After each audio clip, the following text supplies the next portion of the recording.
fitness and wellness expert, naturopath, and adventure enthusiast Wendy Pett. And my husband, Todd Isberner. He's a fundraising guru, men's mentor, and Bible scholar. And as a couple, we're going to share riveting breakthrough stories from our guests who've experienced the meaning of a changed life. Our hope is that you will be inspired, equipped, and entertained along your own life journey. So lean in, listen well. This could be your biggest breakthrough.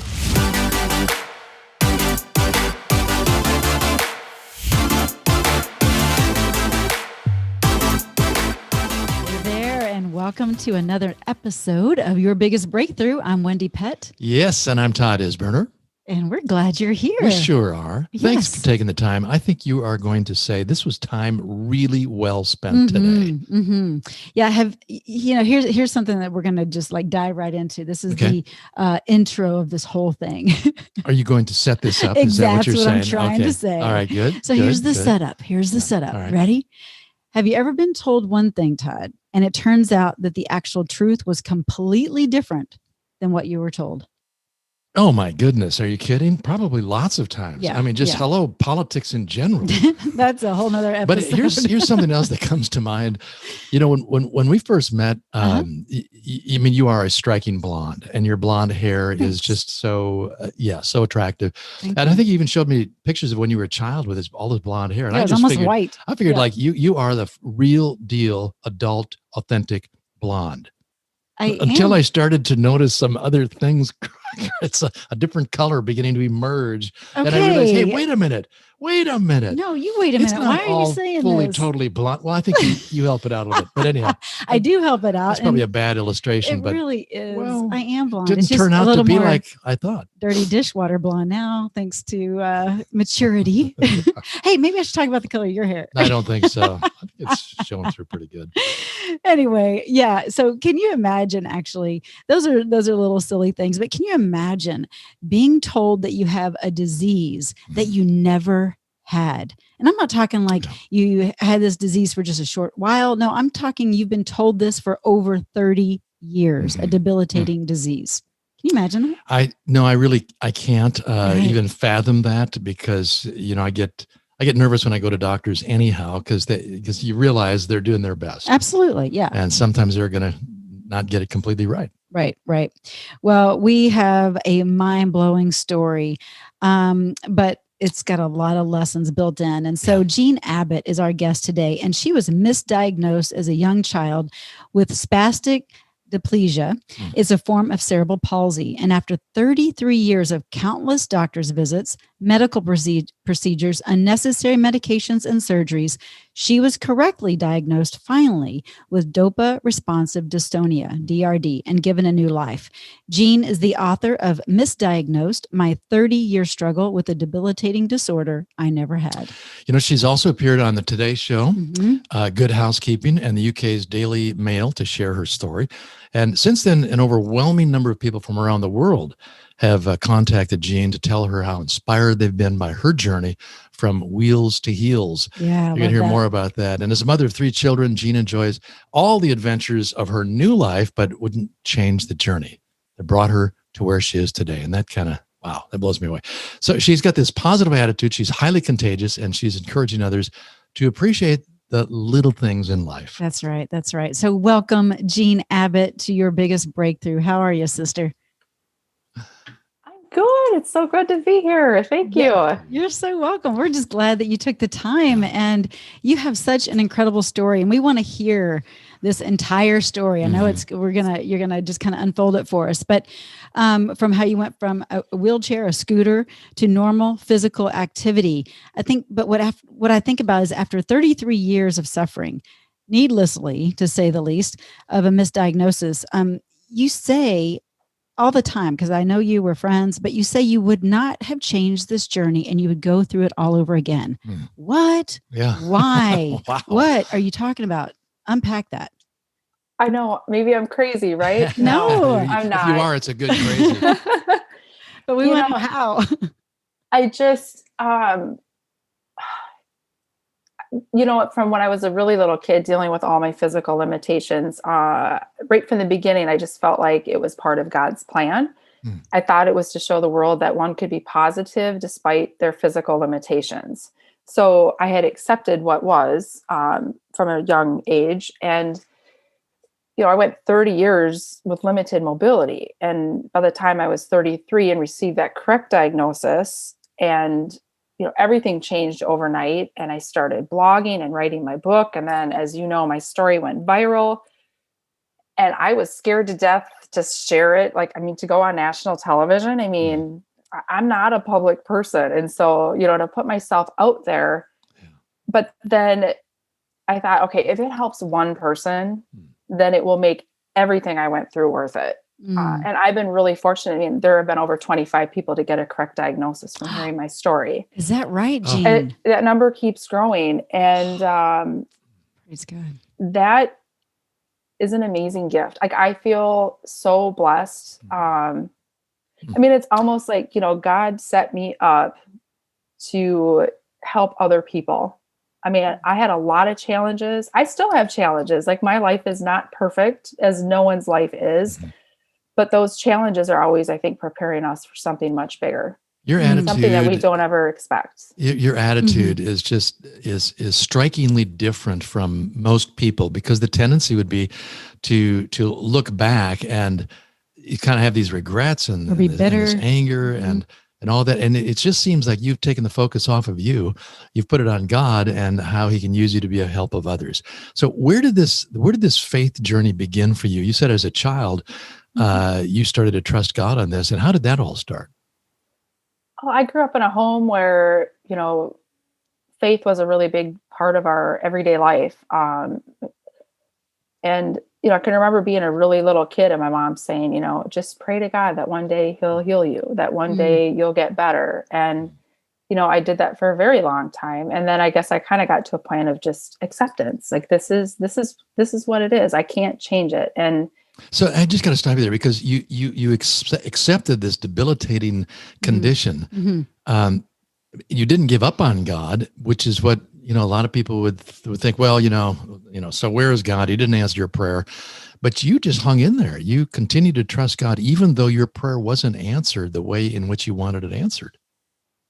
Yeah. And I think like any human, there's been a couple times where you kind of you're having a really hard day and it's like, okay, if this is really how it is, how can there truly be a God out there? But that's when I stop and I think about, what do I have in my life? What blessings do I have? And when I stop and think about the positives in my life, I really think, I'm really fortunate. I'm really blessed. And when I'm really going through stressful times, that's when I'll stop myself and I'll say, okay, you are not allowed to think of this negative thing going on in your life. And you need to stop and jot down or think about 10 positive things that are going right. And that's when you really realize, wow, I am one lucky lady.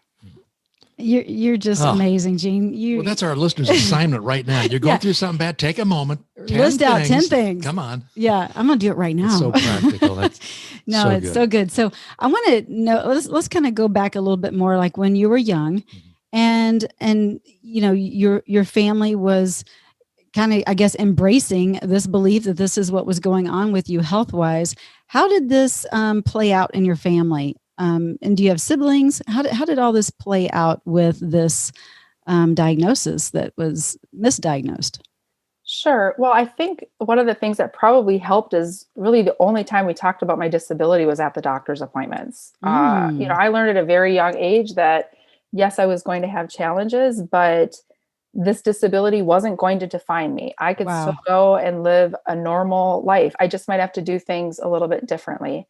And I do have 2 older brothers, and I say they are the reason I am probably as strong as I am, because there was no mercy in my household. There was, the regular fighting, bickering, I kind of joke, I'm surprised we're all still alive to tell the tale, So nobody ever babied me. And I think that helped me immensely in preparing for the real life of adulthood too, So Jean, I think that right there speaks volumes to someone that might be listening that's dealing with something that may not even be a misdiagnosis health-wise, but it's just a little limiting belief, right? It's like the power of falling prey to the lie, so to speak, or just falling prey to always focusing on that debilitating issue will keep you in that victim state. And you were raised to be a victor.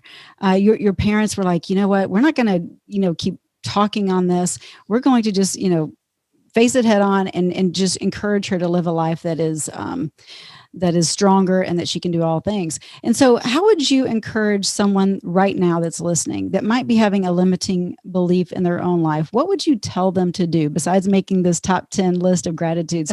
What would you, because that's a great place to start. What would you tell them to turn that ship around and to live how God really intended?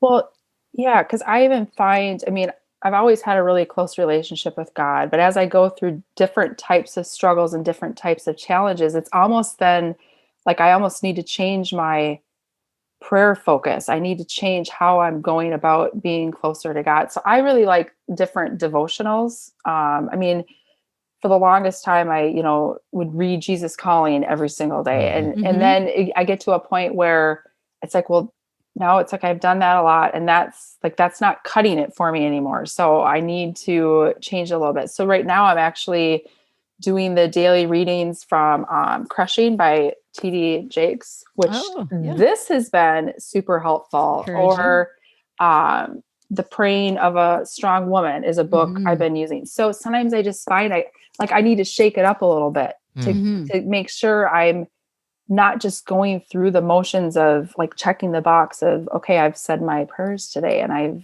had that moment with God, but so I'm really being intentional with that time.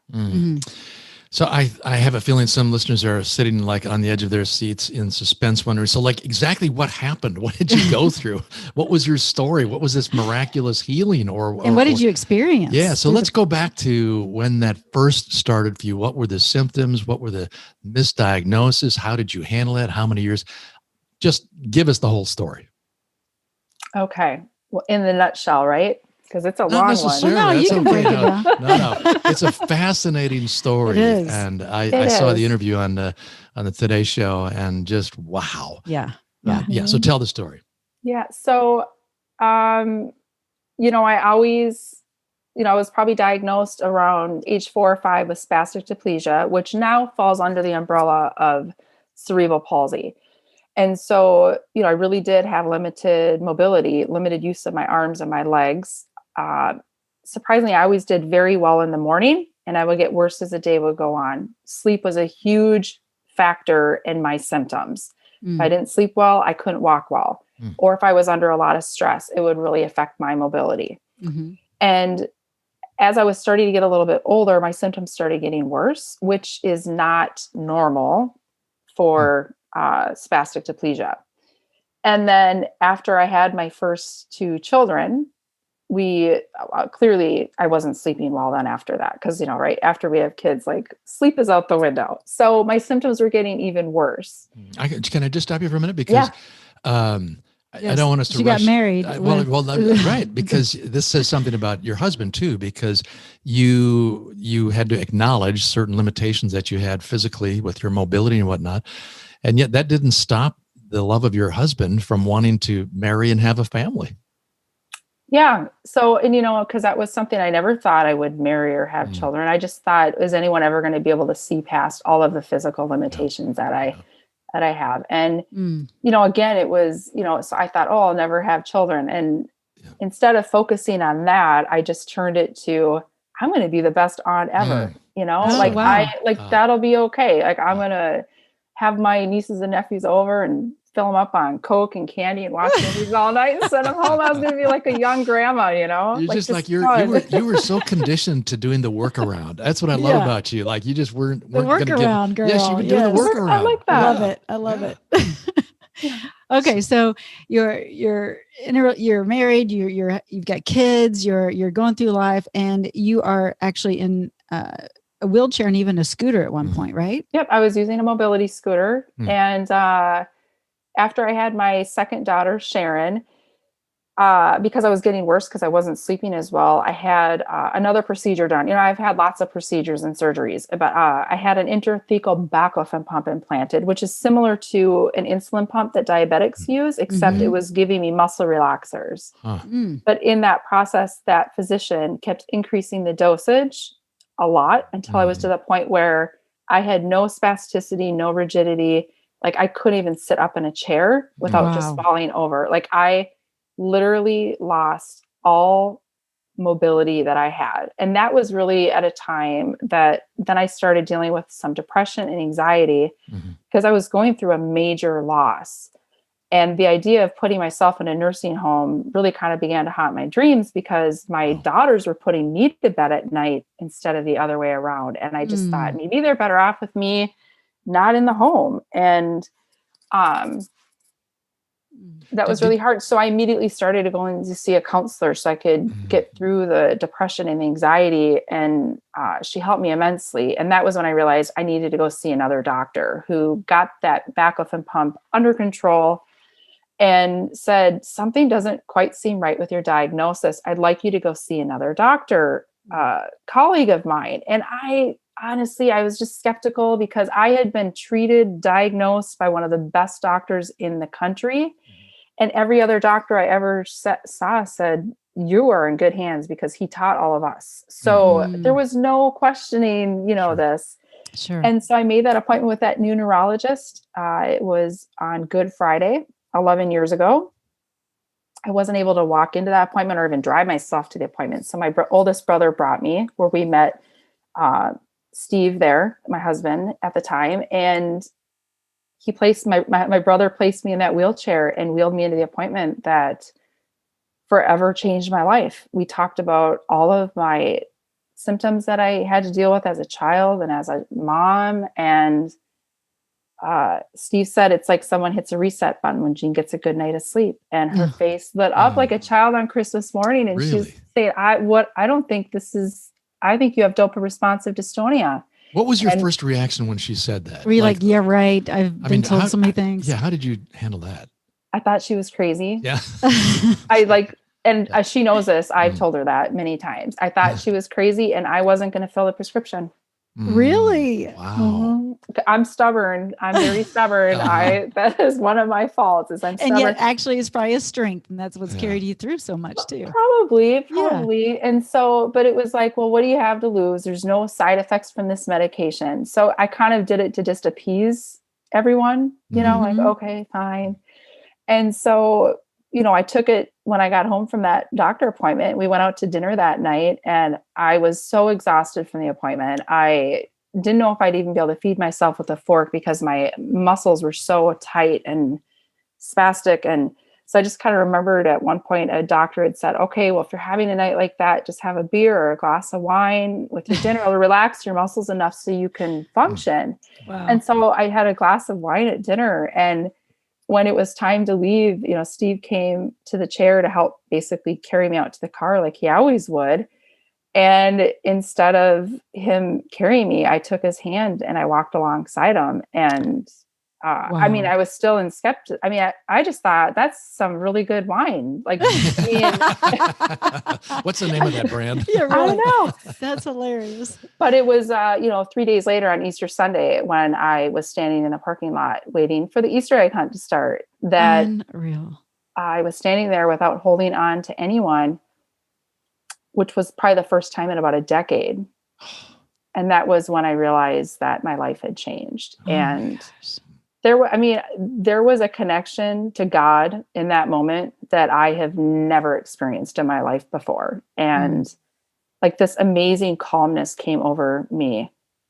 And that was really when I realized, made the decision too, that I wasn't going to let anything pass me by. I wasn't going to let fear stop me.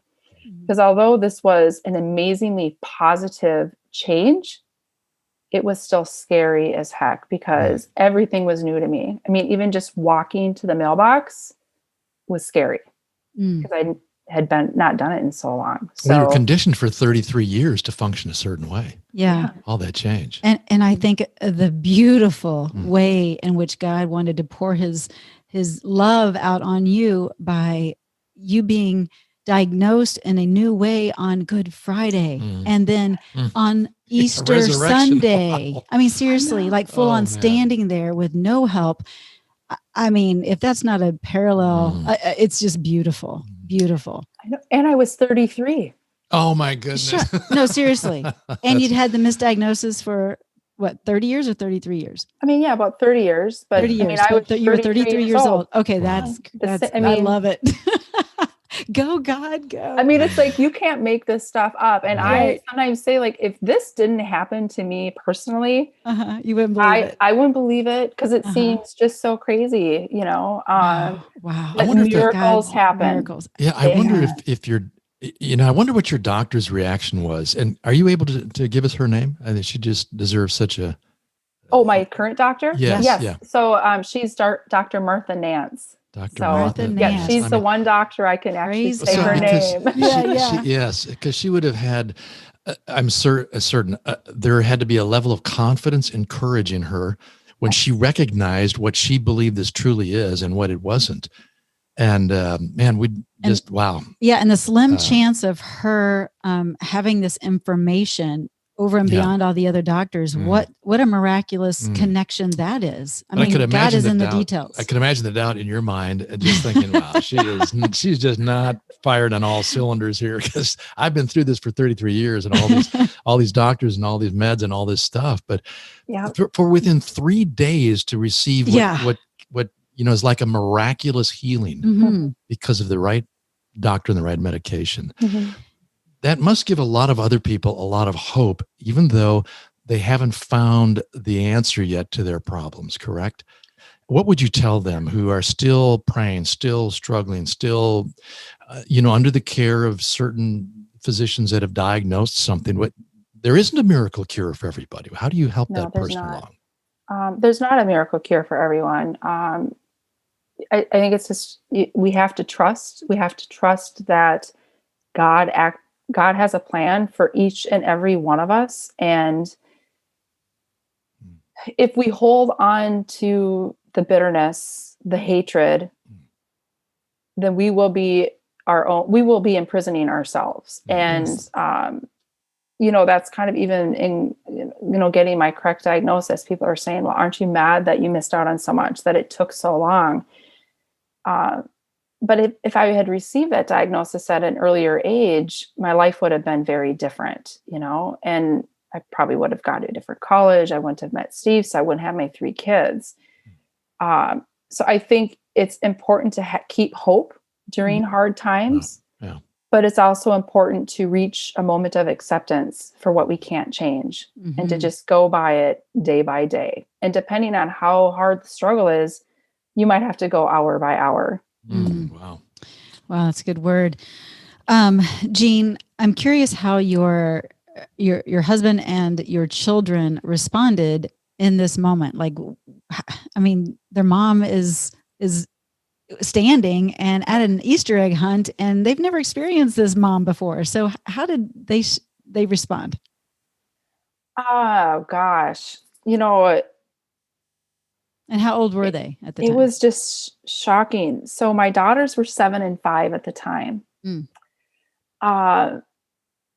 my mom, actually, she didn't know I had started taking the new medication, and she was at church too that day. And because it was their church, and we went to their church that morning, and my mom saw me standing, and she walked up to me, and she actually kind of had to look at me, and she's like, I can still remember her saying, "Jean, is that you?" I mean, because it was so crazy. And we had everyone over for, Easter dinner at my house afterwards. And I can remember my brother, because we're all standing there and we're standing and eating. And I never stood and ate before. I mean, I always was sitting. And I could just see my brother across the kitchen, and he had tears in his eyes because his sister was standing. And like my 5-year-old, she watched me. I walked to the mailbox and then slowly walk around my house. Like, it was a really windy day and the recycling blew out and papers were everywhere. And she saw me slowly walk around the house picking these papers up. And when I finally came back in, she had tears in her eyes at 5. And I said, "Oh, were you scared mommy wasn't coming back in and I was taking too long?" And she said, "No, I'm just so happy that you can walk." Ah, that's so beautiful. And, it was definitely, it's a real surreal time, just real surreal.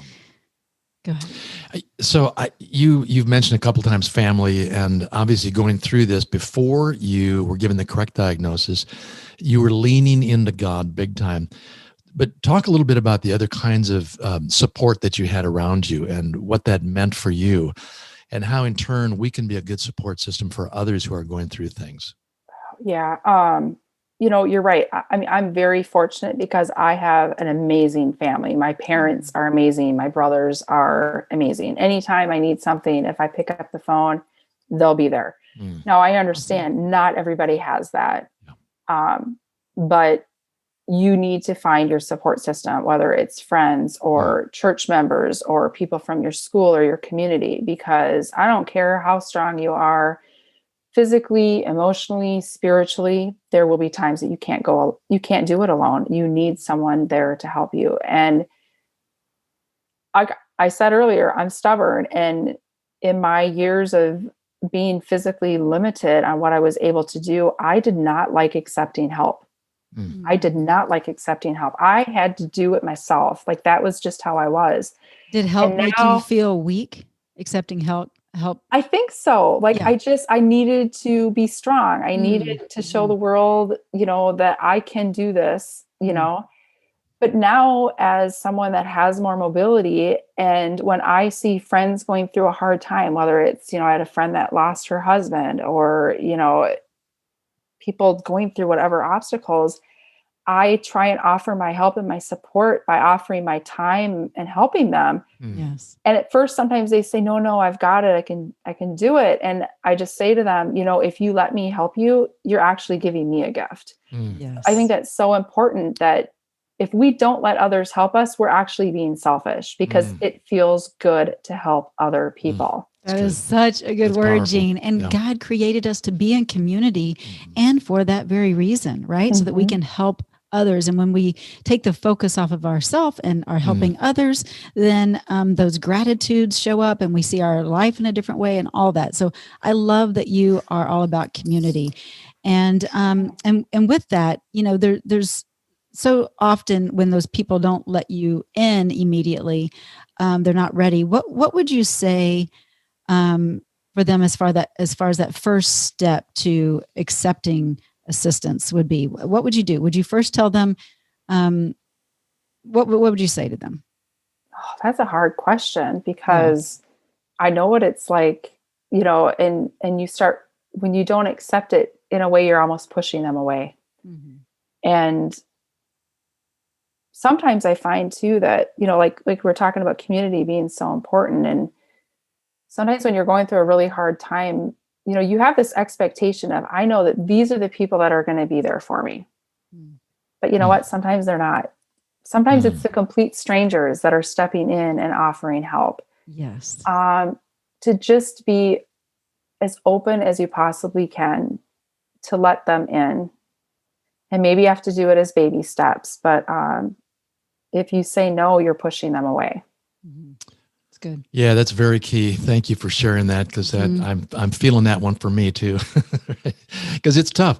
It's tough for some of us to want to accept help. Yeah, absolutely. We like to be problem solvers. But you have this incredible attitude, and I don't think it was just something that you were born with. Maybe you were, but what about those who really have a hard time developing the kind of attitude that carried you through? You had this attitude of gratitude and trust and perseverance. But what about someone who just like, I don't even know where to start. My attitude is just in the toilet. Like, I hate this thing and I don't know why God is allowing this. How do you begin the process of developing that different sort of attitude that you have that carries you through? Oh, I think just starting, like a couple things that I've always done every single day is just starting my day on a positive note. So before my feet even touch the floor, I think of one thing that I'm looking forward to in the day and being very specific with those intentions. So like, for me today, obviously being excited to be able to chat with you all and hopefully help other people.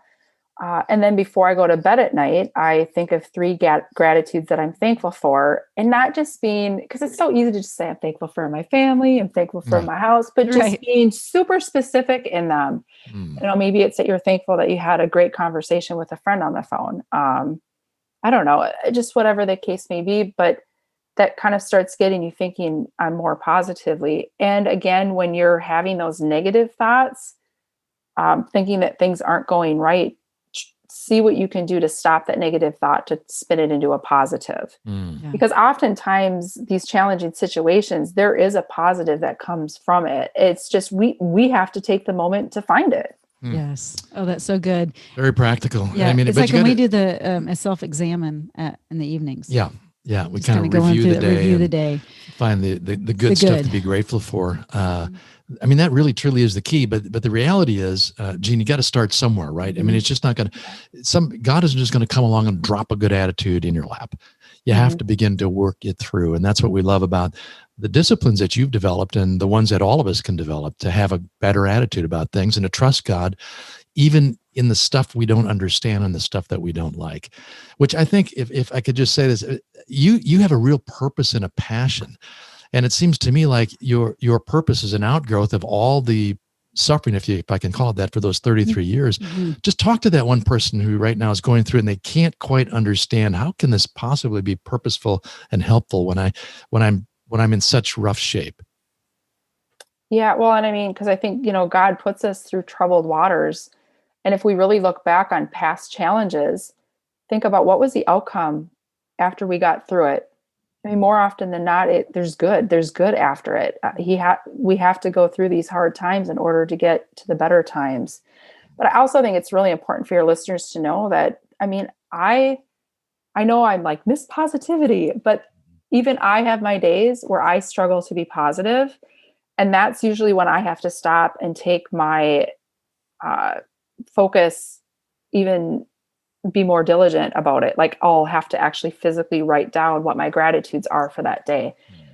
It's not, I mean, my life isn't perfect, just like no one else's life is perfect. And yes, I'm positive, but sometimes it takes a lot of work. Sometimes it takes more work than normal. So, and that's when I have to turn to God more. Yeah. I think that's such a good word, because sometimes being positive takes work. And I think most people think, oh, I'm just born with that positive disposition, but it does. Sometimes it takes work. And I think about the 25 people that you have blessed because you've shared your story and they have had the opportunity to turn their lives around. And you think of that ripple effect because you, Jean, were brave enough and courageous enough. Like, I want to cry.